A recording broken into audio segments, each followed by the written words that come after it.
አሰላሙ አሌይኩም ወራህመቱላሂ ወበረከቱ። ውድና የተከበራችሁ የዛራ ዩቱብ ቻናል ተከታታይ ቤተሰቦቼ፣ ውድ ሀገሮች ልጆች፣ ከሀገር ውጭም ከሀገር ውስጥም የምትገኙ ውድ ኢትዮጵያውያኖች ሁላችሁንም ሰላም ሰላም ብያለሁ። በያላችሁበት ሀገርና ቦታ የአላህ ሱብሃነ ወተዓላ ሰላምና እዝነት ጥበቃ ራህመት ሁሉ አይለያችሁ እያልኩኝ ልባዊ ምኞቴ ነው። ዛሬ ላይ እንግዲህ አላህ ሱብሃነሁ ወተዓላ ፍቃድ ሆኖ ተገናኝተናል። አልሐምዱሊላህ። እንግዲህ ከዚህ በፊት ትንሽ ሰሞኑን ጠፋ ብያለውኝ። ዩቱብ ላይ ቪዲዮም ከለቀኩኝ የተወሰኑ ጊዜያቶችን አስቆጥር ያለው ማለት ነው። ነገር ግን ያው የሰው ልጅ ሆኖ አንዳንድ ጊዜ አለመመቸት የሚመጣ ምክንያቶች አሉና በዛ ምክንያት ነው። ኢንሻአላህ ከዚህ በኋላ ላለመጥፋት እንግዲህ ባላህ ፍቃድ ተስፋ አደርጋለሁ ማለት ነው። መልካም እንግዲህ ውድ ቻናል ተከታታይ ቤተሰቦቼ፣ እንደተለመደው ዛህራ የምትታወቀው እጅግ አስተማሪ የሆኑ ትምህርቶችን፣ ምክሮችን እንዲሁም ግጥሞችን እና በተለያዩ ዘርፎች ላይ ጠቃሚ የሆኑ ነገሮች ለእናንተ አሪፍ ናቸው ብላ የምታስበውን ይዛ በመምጣት የምትታወቅ እህታችሁ ነች ማለት ነው። እና ዛህራ ማነች እንዳትሉ ወይም ዛህራ ለማታውቋት እኔው ራሴ ዛህራ ነኝ ማለት ነው። እና አለኩላሊን እንግዲህ ዛሬ ላይ ደግሞ እጅግ በጣም ጀግና ታታሪ የሆነችውን ቆራጥ የሆነችው ማለት ነው አትበገሬዋ ስለሷ ነው ላወራ የመጣሁት። ይቺ ሴት ማናት እንግዲህ ብላችሁ እንደምትጓጉ ተስፋ አድርጋለሁ። ይቺ ቆራጥና ጀግና ልዩ አትበገሬ የሆነችው የአረብ ሀገሯ ሴት ናት። ዛሬ እንግዲህ ስለሷ የምናወራ ይሆናል። ቪዲዮውን እስከ መጨረሻው ፍጻሜ ድረስ ተከታተሉ ስል በአክብሮት የምጠይቃችሁ ይሆናል። ኢንሻአላህ እንደምትወዱትም አልጠራጠርም። ቪዲዮውን ሰምታችሁ ከጨረሳችሁ በኋላ እንግዲህ የተሰማችሁን አስተያየት ጻፉ፣ እንዲሁም ደግሞ ሼር አድርጉ ማለት ነው። እንግዲህ ጀግናዋና ቆራጥ የአረብ ሀገር ሴት ማለት ነው። የአረብ ሀገር ሴት ማለት ምን ማለት ነው? መጀመሪያ የአረብ ሀገር ሴት እንግዲህ ስማችን እንደ ቀላል ይሆናል፣ ግን የአረብ ሀገር ሴት ማለት ማነች?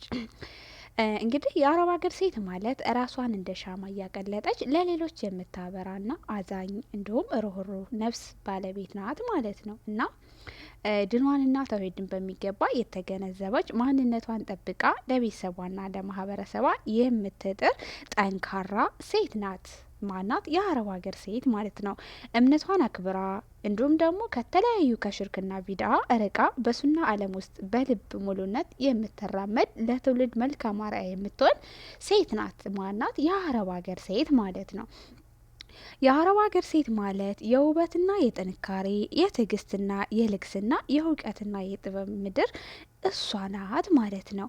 በፈገግታዋ ዓለምን የምታበራ በአይኖቿ ውስጥ ደግሞ የሀዘንና የናፍቆት የችግርን ጥልቅ ስሜትን በውስጧ ይዛ ታሪኳን የምትጽፍ በልባ ውስጥ ደግሞ ለሁሉም ፍቅር ያላት ሴት ናት። ማናት? የአረብ ሀገሯ ሴት ማለት ነው። የአረብ ሀገር ሴት ማለት የቤተሰቧ ኩራት፣ የማህበረሰቧ ምሰሶ፣ የሀገሯም ተስፋ ናትና በስራዋ የምታስመሰግን፣ በእውቀቷ የምታበራ፣ በትዕግስቷ ዓለምን የምትገዛ ጀግና ሴት ናት።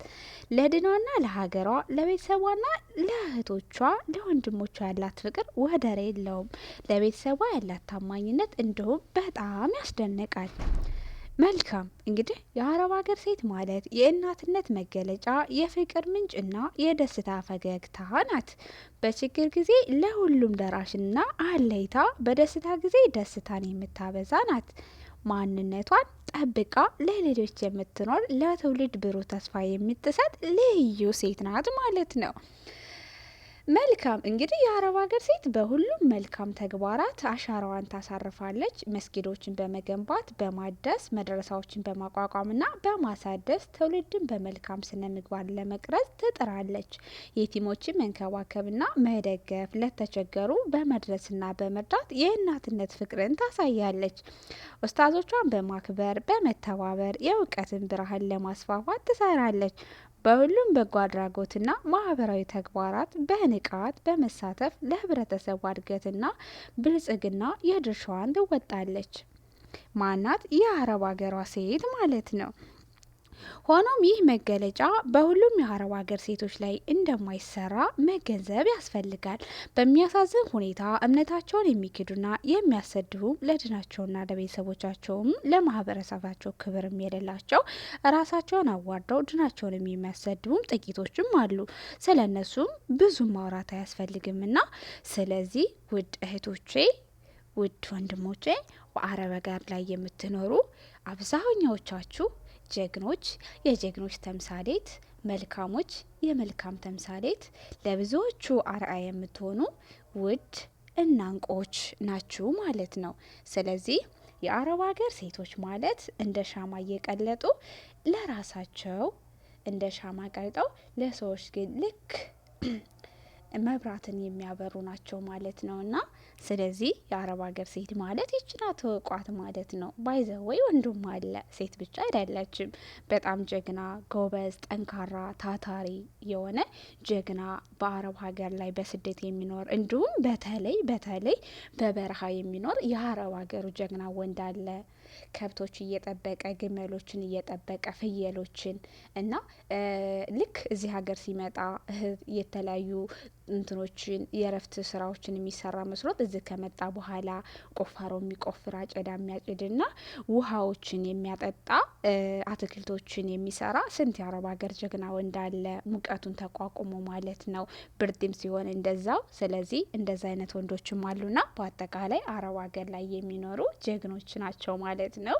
ስለዚህ ለተቸገረ ደራሽ፣ ለታመመ እንዲሁም ደግሞ ላዘነ ላለቀሰን በሆነ አምባሽ ማለት የአረብ ሀገር ሴቶች ናቸው። ያው ሴቶች ቢባልም ወንድሞችንም ጭምር ማለት ነው። ስለዚህ የአረብ ሀገር እንስቶች ማለት እነዚህ ናቸው፣ እወቋቸው ለማለት እወዳለሁ። ለዛሬ የነበረን ቆይታ ይመስላል። በሌላ ቪዲዮ እስከምንገናኝ ወሰላሙ አሌይኩም ወራህመቱላሂ ወበረከቱ።